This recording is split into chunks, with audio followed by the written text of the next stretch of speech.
My dog started barking at the basement door. He's been blind for 6 years. Charlie lost his sight to glaucoma when he was 8 years old. For the past 6 years, my golden retriever has navigated our house through memory, smell, and sound. He knows every corner, every piece of furniture, every creaky floorboard. Nothing surprises him anymore. Which is why his behavior Tuesday night was so unsettling. I was watching TV when Charlie suddenly lifted his head from his favorite spot by the fireplace. His ears perked up in that alert way dogs do when they sense something. Then he stood, walked directly to the basement door in our kitchen, and began barking. Not his usual bark when someone comes to the door. This was different, urgent, almost frantic. His hackles rose as he pawed at the door frame. "What is it, boy?" I asked, joining him in the kitchen. Charlie never went near the basement door. The steep wooden stairs were too dangerous for a blind dog, so he learned to avoid the area entirely. But now he stood pressed against the door, whining and scratching at the wood. I opened the door and flicked on the light. The basement looked normal, concrete floor, storage boxes, my old exercise equipment gathering dust. Charlie stuck his nose toward the opening and immediately backed away, tail between his legs. "There's nothing there, Charlie," I said, but he continued barking at the basement for another 10 minutes before finally settling down. I dismissed it as one of those inexplicable dog moments.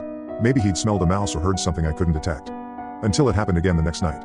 Same time, around 9:30 p.m. Charlie rose from his bed, walked straight to the basement door, and began that same urgent barking. This time he also whimpered, a sound I'd only heard from him when he was in pain. I opened the door again. Nothing. Empty basement, no unusual smells, no sounds.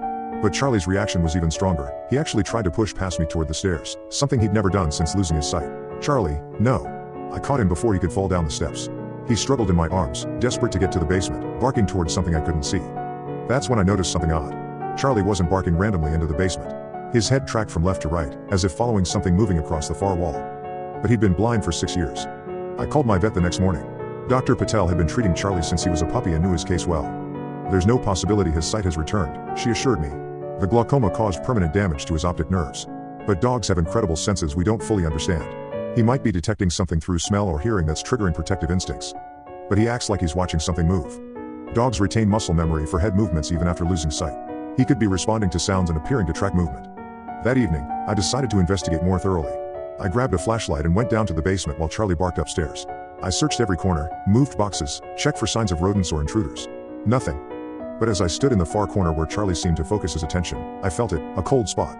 Not a draft from a window or vent, but a distinct area where the temperature dropped at least 10 degrees. I aimed my flashlight at the concrete wall. Normal gray cement, no cracks or anomalies. But the cold was undeniable, forming a rough human-shaped column of frigid air. When I returned upstairs, Charlie had calmed down. He greeted me normally, tail wagging, and spent the rest of the evening peacefully by the fire.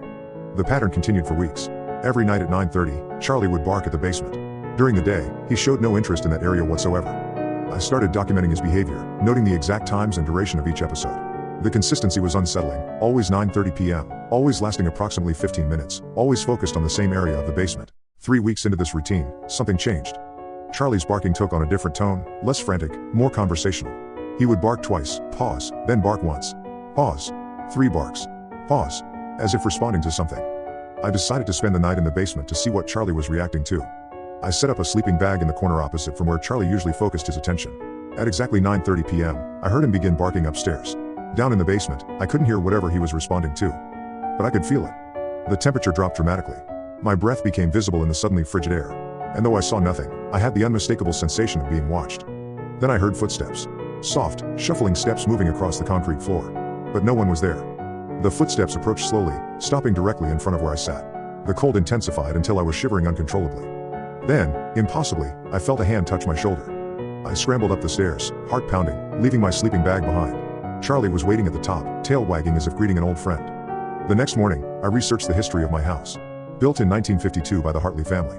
James Hartley, a construction worker, had lived here with his wife Margaret until his death in 1987. He died in the basement. Heart attack while working on a home improvement project. Margaret found him at 9:30 p.m. when she went to call him for dinner. I found Margaret's obituary from 2015. The article mentioned she'd moved to assisted living after claiming she could still hear James working in the basement every evening. Armed with this information, I approached that night differently. When Charlie began his ritual barking, I went to the basement and spoke aloud. "James? Is that you down here?" The cold immediately surrounded me, but gentler this time. Less overwhelming. "Charlie knows you're here, doesn't he? He's been trying to tell me." 2 distinct knocks came from the wall beside me. "Are you stuck here? Do you need help?" 1 knock. Over the following weeks, I developed a communication system with James. Charlie seemed to approve. His barking became less frantic, more like excited greetings. I learned that James wasn't malevolent, just confused. He'd been trying to finish his basement workshop for 35 years, not understanding he was no longer alive. With Margaret gone, Charlie had become his only connection to the living world. My blind dog was the only one who could sense James's presence and acknowledge his continued existence. I researched local paranormal investigators and found one who specialized in helping spirits find peace. Sarah, a medium with excellent references, came to the house the following weekend. He's been waiting for someone to see him, she explained after spending an hour in the basement.